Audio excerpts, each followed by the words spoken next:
Yo, salut mes petits mookies, j'espère que vous allez bien. On se retrouve aujourd'hui pour l'arrivée de l'épisode 3 de Berserk. Et là, au moins, si vous avez vu cet épisode-là, vous savez à peu près autour de quoi tourne Berserk. Voilà, en plus, on va aborder pas mal de points importants de l'histoire, même si on va juste les effleurer en énonçant certains noms qui rappelleront pas mal de souvenirs à certains d'entre vous, n'est-ce pas? Voilà, je m'adresse à toutes les catégories de personnes, enfin, tout type de public qui suit Berserk et qui peut suivre Ayu, voilà, parce que tu peux aimer certaines choses comme tu peux aimer des choses un petit peu plus olé olé, va-t-on dire. Voilà, on a vraiment pour tous les coups, c'est ça qui est bien avec Berserk. Par contre, au moins, aussi, ce que j'ai beaucoup aimé avec cet épisode-ci, c'est qu'il montre toute la cruauté, toute l'inhumanité vraiment que l'homme vraiment peut faire. Voilà, c'est vraiment une vraie critique qu'on peut avoir du monde d'aujourd'hui et justement de l'horreur que l'homme est capable donc de créer puis de représenter. Enfin, même si voilà, avec c'est clair que dans notre monde actuel t'as pas des démons comme ça qui sortent un petit peu de nulle part, mais des personnes torturées qui sont capables de faire des choses atroces et horribles, ça on en a. Et voilà, on en a peut-être un petit peu trop justement, et on en parle peut-être pas assez souvent, et ça justement c'est une bonne critique que Miura arrive à faire par le biais de Berserk. Et donc avec cet épisode 3 on démarre donc directement avec la fuite, comme je vous disais, de Guts avec Dame Farnese. Donc au moins un Puck nous fait la petite explication assez rapide par rapport au fait que Farnese puisse pas l'avoir, car elle a le cœur un petit peu trop rigide, voilà, un petit peu trop rigide, un petit peu trop, voilà, un petit peu droite, un petit peu trop carré dans ses pensées. Là où Serpico, d'ailleurs, on le voit bien à la fin de l'épisode, donc je rappelle, le petit intendant de Dame Farnese est capable donc de le voir, donc voilà, comme il dit à la fin de l'épisode à Guts, voilà, au revoir à toi et puis à l'elfe, donc voilà, preuve que lui au moins il a un petit peu plus de plomb à cervelle, puis un petit peu plus de jugeote, voilà, même si ils sont assez complémentaires avec Dame Farnese. De toute façon, vous aurez l'occasion de le revoir un petit peu par la suite. De toute façon, vous en doutez bien. Alors, je sais pas si on le verra dans cet épisode de cette année, parce que voilà, aussi un point important que je voulais aborder, c'est que cet animé-là, en tout cas cette saison 1, si tant est qu'on ait une suite, ne fait que 13 épisodes. Donc c'est quand même assez réducteur et assez peu. Bon voilà, de toute façon, je pense pas qu'on va aborder tout le passé de Guts, ce qui est d'ailleurs assez dommage. Donc encore une fois, je ne peux que vous encourager, surtout avec la fin de l'épisode, parce que là, la fin de l'épisode, si tu viens de débarquer et que tu viens de commencer l'animé de Berserk, mais la fin, mais tu comprends rien, tu dois être complètement paumé. Voilà, même moi, j'ai du mal j'ai eu un petit peu de mal à raccrocher les wagons. Je dis ah ouais, d'accord, on en est là. En fait, c'est ça, il se passe machin, nan, nan, et puis en fait à la fin il y a ça, ouais, tout ça, ouais. Même moi, j'ai eu un petit peu de mal à raccrocher les wagons. Et non, il se passe vraiment moult de choses par le passé, avec donc ce qui se passe à la fin. Voilà, un petit peu pour un petit peu vous minitiser. Et non, voilà, c'est pour ça qu'il faut vraiment suivre ce qui se passe avant. Donc soit lire le manga, soit mater l'animé, encore une fois, qui retraçait tout le passé avec la bande du faucon et puis tout ça, voilà, avec le dernier animé qui était sorti en date. Donc voilà, vraiment ne continuez pas cet animé par pitié si vous n'êtes pas à jour, ou si vous venez de découvrir Berserk, parce que vous allez rien comprendre et vous allez vous gâcher le plaisir pour la suite. Donc vraiment, cet animé là il est vraiment fait pour les puristes, même pour les gros puristes, voilà, pour bien voir toutes les petites références. Et donc voilà, vraiment pas pour ceux qui connaissent pas Berserk. C'est bien de mater un ou deux épisodes histoire de faire une petite idée. Même le troisième, celui-là, il est pas si mal pour présenter un petit peu de trois petits, de trois points quand même qui sont assez intéressants, même si on rentre pas trop dans les détails, encore une fois. Même s'ils auraient pu, hein, voilà, vu que cet animé était fait à la base pour les puristes. En tout cas, voilà, je suis tenté de le croire au vu de la fin de cet épisode-ci, et puis même de l'animé de manière globale, et encore plus avec la prévue du prochain épisode. Mais quand même, voilà, c'est assez compliqué. Après, je comprends qu'ils aient fait aussi avec les moyens du bord, mais pourquoi nous mettre cette scène finale si cet animé là, parce que là je suis encore en train de me poser la question si cet animé là il est fait pour tout le monde, ou il est fait seulement pour les gros fans qui ont envie qui attendent depuis tant d'années justement qu'un animé de Berserk traite cette partie du manga qui avait jamais été encore une fois adapté en animé, ce qui est pas le cas justement pour tout ce qui s'est passé, toute la partie la première grosse partie de Berserk, si vous voulez, même si le manga est pas fini, attention, mais ça constitue quand même une partie assez majeure. Donc comme je vous l'ai déjà dit à plusieurs reprises, le passé de Guts. Bref, pour reprendre donc dans cet épisode-ci, quand même pas des masses de choses. Donc mon script il est pas très long. Donc ouais, vu que ça va être plutôt de la grosse baston, donc encore une fois le CGI a fait des merveilles, surtout avec les petits chiens zombifiés, puis surtout les démons qui se pointent, la nuit qui continue de tomber, puis Guts qui arrive à un point, enfin qui arrive à un endroit donc qui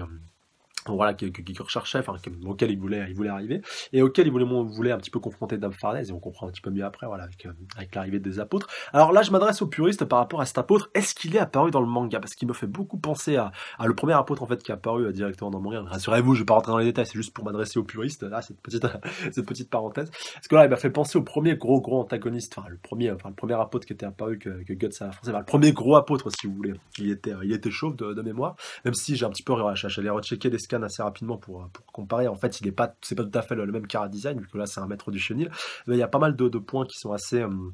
qui sont similaires, le fait de devoir protéger une petite fille et tout ce qui... enfin, protéger. Lui, en l'occurrence, c'est voilà, le fait que tu as un amour assez à considérer envers ta petite fille. Bon, même si, en l'occurrence, elle était morte, alors que dans le manga, elle était encore vivante. Bon, ça relève du détail, sauf peut-être que ça surviendra un petit peu après. Et donc, voilà, dites-moi dans les commentaires, vraiment, je m'adresse aux gros puristes, est-ce que ce personnage-là, le maître du chenil, était déjà apparu dans le manga? Parce que les chiens zombifiés, ça me dit quelque chose, il me semble qu'on l'avait déjà vu, même si je me rappelle, j'arrive plus vraiment à me rappeler où, vu qu'il y a eu tellement de combats par le passé. Mais le fait que ce soit le premier apôtre dans l'animé et qu'il y a pas mal de points de ressemblance, voilà, même son château, enfin en tout cas dans le manga il est dans un château, là c'est plus dans une ruine, pour un petit peu avoir le parallèle, voilà, l'endroit m'a paru assez similaire à la fois dans le manga et puis dans l'animé, mais c'est pas tout à fait pareil, et puis surtout voilà, tout ce qui se passe avec Dame Farnèse, comme je vous l'ai déjà dit dans la review de l'épisode précédent, ça se passe pas du tout comme ça, même si la fin bien entendu est la même, voilà, avec l'épée et puis tout ce qui se passe avec, et puis le démon qui rentre pour la posséder, mais le contexte si vous voulez est différent. Au final on revient toujours sur nos pattes, donc voilà, ça c'est pas si dérangeant que ça, et au contraire ça apporte même un plus, et il y a un petit peu de fraîcheur avec le choix qui a été justement adopté pour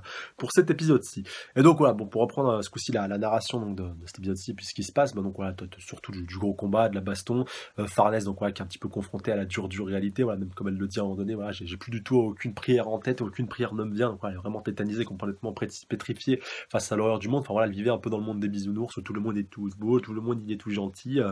Dieu est partout, enfin voilà, bon, Dieu est peut-être partout, ça aussi c'est pas c'est pas impossible, en tout cas les démons aussi le sont, et peut-être se manifestent un petit peu plus, voilà, à part si tu considères Guts comme étant un petit peu un salvateur, un sauveur, un petit peu l'élu justement qui doit combattre et pourfendre au travers des ténèbres, un petit peu à sa façon, voilà, même si même lui, voilà, il est pas vraiment très prédisposé à croire en Dieu, mais en tout cas voilà. Et puis donc Farnèse continue un petit peu de fuir, donc elle a vraiment peur de Guts, donc voilà, qui en plus voilà la défend, il la protège, il la met un petit peu à l'abri. D'ailleurs Serpico aussi, son petit garde du corps, voilà, continue à courir. D'ailleurs c'est lui qui va la récupérer à la fin, et on voit quand même qu'il a des bonnes qualités d'escrimeur, comme on voit qu'il arrive à se débarrasser. Enfin, on constate à la fin, même Guts le premier, qu'il a réussi à se débarrasser de tous les chiens zombifiés qu'il avait affrontés, voilà, un petit peu comme Guts, mais même si Guts était un petit peu plus affaibli. Et donc Madame Farnèse continue un petit peu de fuir, elle essaie de trouver de l'aide, et elle tombe sur le maître du chenil qui lui aussi était zombifié. Et c'est là qu'on a la grosse introduction de Guts quand il arrive pour aller un petit peu à sa rescousse, c'est qu'il était en réalité un apôtre. Et un apôtre, j'ai pas trop envie de vous rentrer dans les détails, parce que non, ça va être vraiment de l'énorme spoil, et je peux vraiment pas vraiment vous rentrer dans les détails. Encore une fois, voilà, désolé de rester sur ce point-là, mais il faut vraiment que... Franchement, parce qu'en plus, dans le manga, voilà, tous ces trucs qui sont un petit peu teasés, après le combat, si vous voulez, on avait vraiment un gros point qui nous a apporté pas mal de choses par rapport aux révélations, par rapport au contexte et à l'univers de Berserk et la quête de Guts, alors que là, justement, ils ont botté en touche pour pas trop rentrer dans les détails, peut-être qu'ils le feront justement dans les prochains épisodes, c'est pour ça que j'ai pas envie, voilà, de rentrer plus que ça dans les détails par rapport aux apôtres, mais tout ce que vous devez savoir, c'est que ce sont les principaux ennemis de Guts, que Guts doit tous les buter, et que voilà, ils doivent, si vous voulez, quand il les aura terminés, il aura le droit à une petite récompense, à quelque chose en plus, qui pourra l'amener à quelque chose d'autre et qui pourra amener, si vous voulez, à la finalité de sa quête. Voilà, pour vraiment sans spoiler, mais juste voilà, pour que vous compreniez bien un petit peu le contexte de tout ça. Et ouais, putain, non, je peux même pas vous expliquer tout ce qui touche à comment on devient un apôtre et tout ça, parce que ça aussi c'est du spoil et ça aussi ça n'a pas été abordé. Donc non, j'en parlerai pas, mais voilà, tout le monde ne peut pas devenir apôtre, et il y a des comptes, voilà, il y a besoin de certains prérequis, de certaines prédispositions pour pouvoir en devenir un, voilà, de certaines choses. Je rentre pas plus que ça dans les détails. Et, donc pour reprendre à la suite donc de ce combat-là, donc Guts il dit voilà, t'es le premier sur ma liste, donc faut que je t'éclate et tout. Et d'ailleurs on va voir un petit peu après que Puck, d'ailleurs, quand il va arriver au niveau du portrait de la jeune fille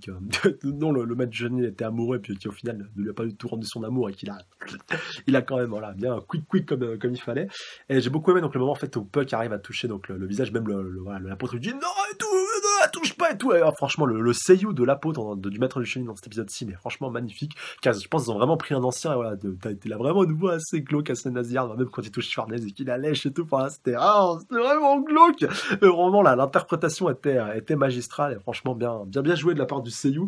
Franchement, si à son âge il a encore chaud pour faire des doublages de personnages aussi dégueulasses, franchement putain, faut avoir du courage, à moins que ce soit quelqu'un de plus jeune qui les fait, mais là vu la voix qu'il avait comme ça et tout, qu'il avait plus de dents, limite il arrivait plus à articuler, enfin voilà, tu peux un petit peu te poser des questions par rapport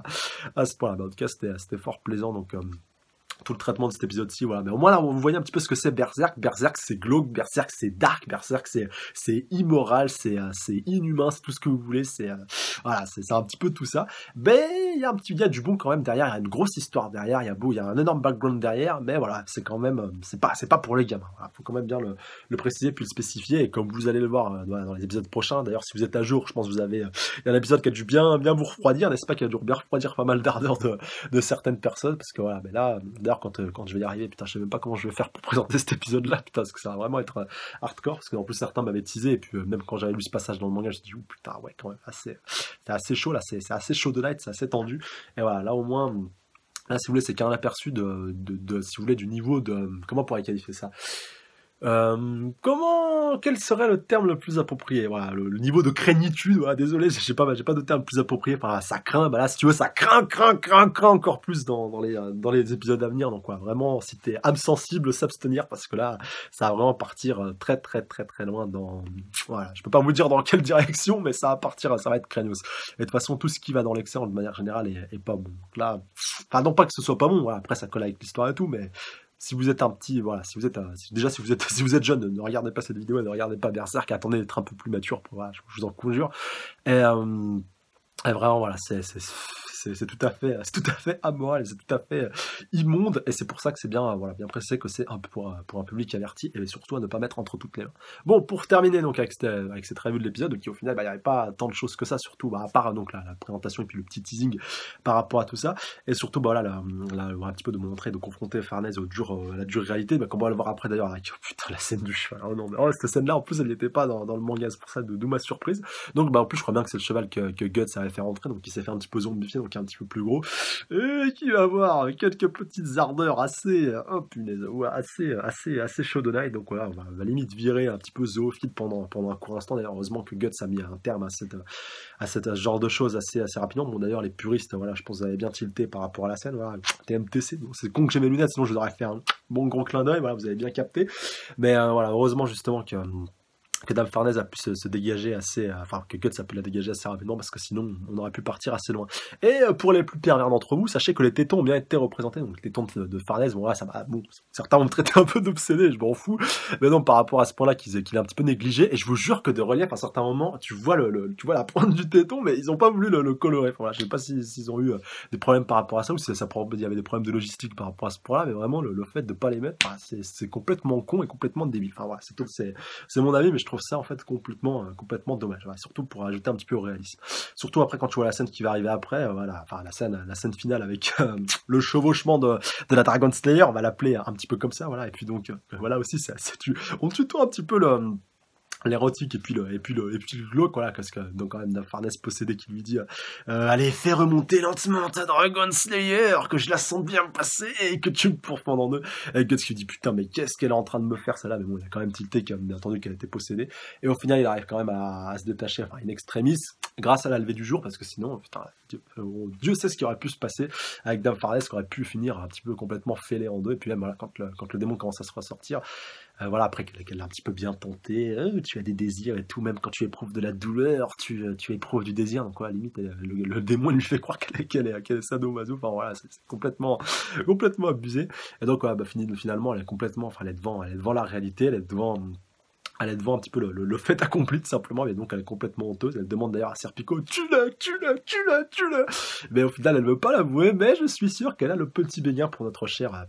Guts national, bien entendu que Guts lui, il a 10 000 lieues de ça, il s'en fout un petit peu je pense de tout ce qui tourne autour de ça, et voilà, de toute façon il a donné, de toute façon pour les puristes, vous savez bien que Guts il a donné déjà par rapport à Nana, voilà, je rentrerai pas plus dans les détails, mais que voilà, en tout cas il est passé... Voilà, il a laissé tranquillement partir Pépère, mais au moins, maintenant, peut-être, je te laisse filer, je te laisse repartir. D'ailleurs, même Serpico lui dit, tu nous laisses partir, t'es sûr qu'on peut se casser et tout? Parce que sinon, je dois engager le combat avec toi. D'ailleurs, j'ai beaucoup aimé le petit échange de coups entre les deux à la fin. D'ailleurs, il a quand même réussi, avec sa petite rapière, à lui, un petit peu le faire saigner, alors qu'il jouait un petit peu sur le fait, oh non, mais de toute façon, j'ai pas envie de le combattre et tout, il est 10 fois trop plus fort que moi. Mais si vous voulez, Serpico, ça, par contre, je peux vous le dire, de toute façon, c'est pas un scoop, mais au moins, vous comprendrez un peu mieux le personnage par rapport au fait que, si vous voulez, c'est pas qu'il ait peur de Guts, mais que pour l'affronter, ça de toute façon, ça se voit un petit peu je pense dans son attitude. Si un jour il est un petit peu obligé d'affronter Guts, et ben il fera tout pour essayer de l'affronter dans les meilleures circonstances qui l'avantage le plus lui, pour essayer de réduire l'écart, si vous voulez, de niveau qu'il y a entre les deux. Vous voyez un petit peu ce genre-là, si vous voulez, c'est un petit peu un stratège, Serpico. Voilà, je vous en dis pas plus par rapport à ça. Vous aurez l'occasion de voir un petit peu plus de tout ça, je pense, par la suite. Et donc l'épisode qui se termine là-dessus, enfin qui commence un petit peu à se terminer là-dessus, là, ils nous ont foutu l'ending 4 minutes avant la fin, j'ai pas compris, je me suis dit putain mais ouais, qu'est-ce qu'ils ont foutu là, nous foutre l'ending, non mais entendu c'était pour bien entendu nous montrer un petit peu la suite avec tout ce qui se passe donc au royaume de Midland, bah oui, est-ce que oui ça se passe dans ce royaume là pour ceux qui se posaient un petit peu les questions, et donc avec donc le roi qui commence un petit peu à agoniser, puis donc sa fille qui s'apprête à monter sur le trône et commence un petit peu à pleurer, à chouiner, qu'est-ce qui se passe et tout, moi je peux pas vous rentrer dans les détails, c'est ça qui me fait, qui me frustre un petit peu, parce que bien entendu il y a une raison à tout ça, ce qui se passe un petit peu à la situation, comment le père en est arrivé là, parce que oui bien entendu c'est pas voilà, il est pas tombé malade aussi par la comment on pourrait qualifier ça, par l'opération du Saint-Esprit. Sa fille elle est pas restée dans sa chambre à chouiner pour rien non plus, voilà, il s'est passé des choses un petit peu avant, il y a du petit teasing par rapport à la cause justement qu'aurait pu être tout ça, et surtout voilà, le gros point final, un éléphant qui arrive en arrière-plan. Alors, qu'est-ce que ça peut bien être? Là, je laisse libre cours à votre imagination, sauf bien entendu ceux qui sont à jour dans le manga, vous savez très bien de quoi il s'agit, et donc pour ça, je vous demanderai de faire abstraction, de ne pas parler de ça, bien entendu dans les commentaires, et de laisser libre cours à l'imagination justement de ceux qui suivent, pourquoi pas, le manga seulement à partir de maintenant, ou alors, franchement, le top du top pour suivre justement cet animé, c'est d'avoir vu la première partie, et puis du coup, voilà, de s'être arrêté un petit peu à mi-parcours, si je peux le qualifier comme ça. Ouais, au moins d'avoir vu la première partie, et puis tout le passé de Guts, de s'être arrêté là, et puis donc d'avoir repris l'animé à partir de maintenant. Ça, ça aurait été le tip top au niveau des prérequis. Bon, voilà, pour pas te faire spoiler, bien entendu, vu que nous, on connaît bien entendu la suite, ceux qui ont lu le manga. Mais en tout cas, voilà, ça annonce très très lourd par rapport à la suite, mais au niveau de l'animation, c'était nickel dans cet épisode-ci, voilà, avec un contexte assez glauque. Et juste voilà une petite note par rapport au cheval, voilà, qui se fait trancher par Gus, donc voilà, au niveau de la tête. Certains je pense que ceux qui ont vu le parrain, voilà, de toute façon dès que je vois une tête volée, je pense directement à cette scène assez hardcore du parrain, voilà, donc petite dédicace à vous, à ceux qui aiment beaucoup ce film, et avec cette scène assez hardcore de la tête du cheval, bien entendu, je n'en dis pas plus par rapport aux circonstances qui ont amené à une tête de cheval d'apparaître dans ce film. Voilà, j'en dis pas plus, mais je vous avoue que la première fois que je l'ai vu dans le parrain, je me suis dit, oh putain, qu'est-ce que c'est que ça? Oh, c'était vraiment, c'était glauque aussi. Bon, là aussi, c'était glauque dans cet épisode-ci, mais tu t'y attends, et du coup, c'est un petit peu un syndrome, je sais pas si on peut appeler ça un syndrome post-traumatique, mais putain, dès que je vois une tête de cheval voler, mais t'es obligé de penser à cette scène-là. Enfin, c'est assez ouf. Bref, sur ce, je vous laisse, je vous embrasse très très fort. Je vous dis dans les commentaires pour avoir vos réactions, vos avis par rapport à tout ça, donc par rapport à cet épisode, vos aspirations par rapport à la suite, qu'est-ce que vous attendez le plus qui soit adapté. Donc voilà, bien entendu, si vous avez envie de parler de quelque chose qui survient après cet épisode-ci, mettez un gros spoil au début de votre commentaire, et puis voilà, je me ferai plaisir d'y répondre, même entre vous pourrez interagir entre puristes, ou entre personnes qui viennent de débarquer, même si bien entendu, tu dois te casser, toi qui viens de découvrir Berserk avec cet animé-là, pour aller rattraper ton retard, sinon tu vas le regretter. Voilà, bref, désolé de vous saouler avec ça. Sur ce, je vous dis à la prochaine, je vous réembrasse encore une fois, très très fort, et je vous dis salut à tous. Sayonara.